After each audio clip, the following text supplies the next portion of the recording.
Hey guys, welcome back to Roombuck Hikes. We are delving into the story called Wild, and this is Cheryl Strayed's journey of how the Pacific Crest Trail reshaped her. So this pretty much talks about the journey of her transformation on this trail. In the summer of 1995, a 26-year-old woman found herself at the southern edge of the Mojave Desert, staring out at the vast expanse of the Pacific Crest Trail. Her overstuffed backpack, a behemoth of a backpack, was overpowering her small frame. Her body was untrained, her shoes were half a size too small for her feet, and of course, her wilderness survival skills were very, very minute and pretty much non-existent. Yet Cheryl Strayed had no choice but to go forward.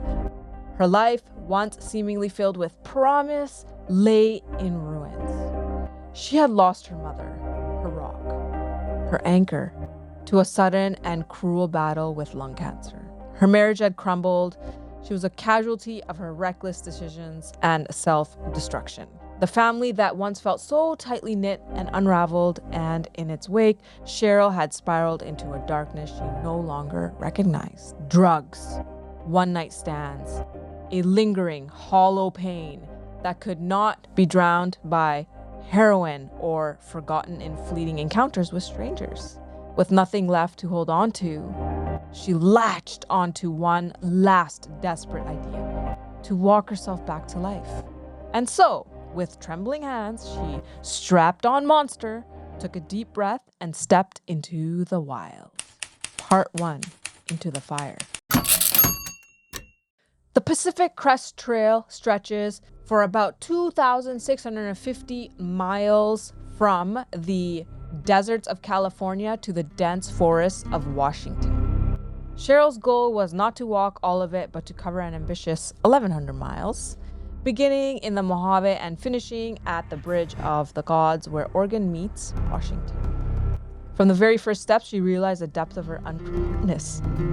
The desert was a furnace. The sun beat down mercilessly, baking the land into a lifeless husk. She struggled to find shade, rationed her limited water supply, and quickly learned the brutal truth of the trail. Nature does not care about your past, your pain, or your regrets. It simply is. Her pack, loaded with books, a camping stove, a tent, extra clothes, and things she never even used, felt like it would crush her. The straps dug into her shoulders, and each step sent shockwaves of pain through her untested body. On her second day, she encountered a scorpion crawling near her sleeping bag. On the third, a rattlesnake. On the fifth, she cried alone in the wilderness, questioning why she had even come. But each day, she put one foot in front of the other. She kept going. Part 2. Breaking and mending. As Cheryl pressed deeper and deeper into the PCT trail, it began to reshape her, both physically and mentally. The blisters on her feet multiplied, her toenails turned black and began to fall off. She bled, she ached, she fell, and she failed. Then came the boots. It happened in a moment of clumsiness, a simple misstep on a rocky slope. One of her hiking boots dislodged from her foot and tumbled down into the canyon below. She stood in stunned silence as the boot, her lifeline, disappeared in the abyss. Desperate, she threw her remaining boot after it. If one was gone, what was the point of the other? Barefoot, with hundreds of miles still ahead of her, she had no choice but to press on. She was partway through already. She couldn't turn back. She had to keep going forward. Using duct tape and sandals, she kept moving until she reached a resupply stop where a new pair of boots awaited her. Lucky her. They were half a size too big, but it hardly mattered. By then, her pain tolerance had grown stronger than her feet. After all, her whole purpose was survival. But Cheryl was not alone on the PCT. Fellow hikers, strangers who became family, offered words of encouragement, shared food, and helped her navigate the treacherous terrain.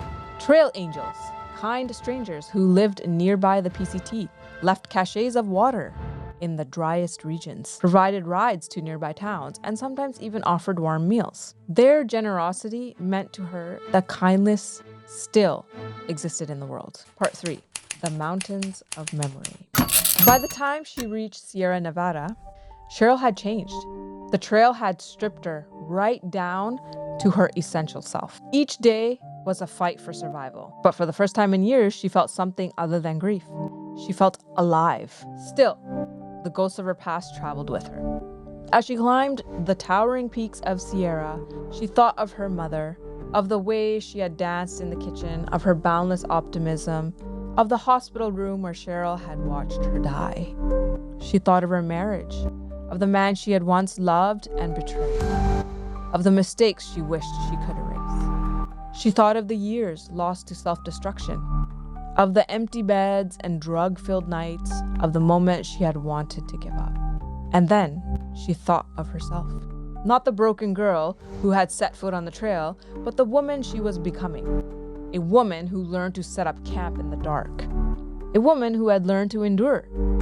A woman who could face a storm and walk through it. One night, high in the mountains, she stood alone under a sky so clear that the Milky Way stretched above her like a cosmic river.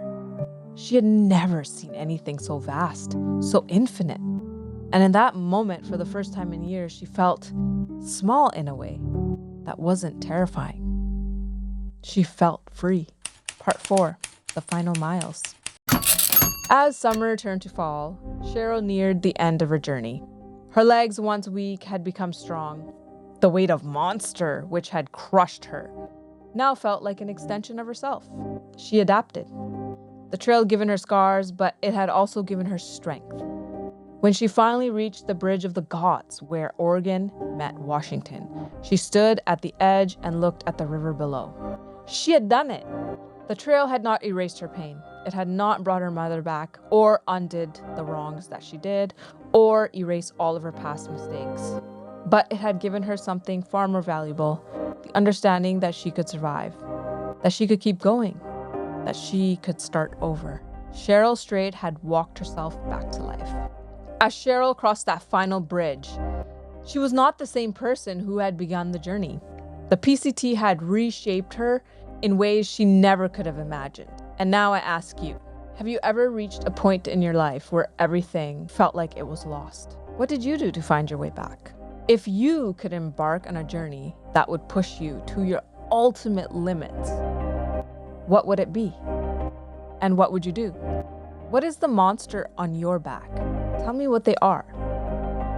What do you need to do to get monster to feel like an extension of your life?